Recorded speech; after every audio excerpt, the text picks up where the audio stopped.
ujeedtiina malaya meeshaas waxaa la badbaadinayaa dadkaas oo deennadu ku jiraan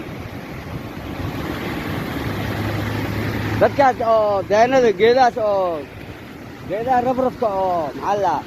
oo badda dadka lagu badbaadiyo geedahaas deennadaas iyo dad kale iyo dhulkaasoo dhan aa go'ay marka waa kaay waa salaama waa ujeedin cunugaas hadda buushuu wataa kaas hadda waa kaa geedduu siibooyaa badbaadadaasaaba ka dhacda meesha taa malaya waa ujeedin waadax waay kaasaa la soo badbaadiyey hadda oo fanaacadka ah kuwa kalena waa kaay waa la soo badbaadiyo adiga waxaasoo dhan waxaa waaye askar iyo difaac madani iyo waxaas ku darsan dadkii ummaddiiyaaba waxaa lagu badbaadiyo buushaska oo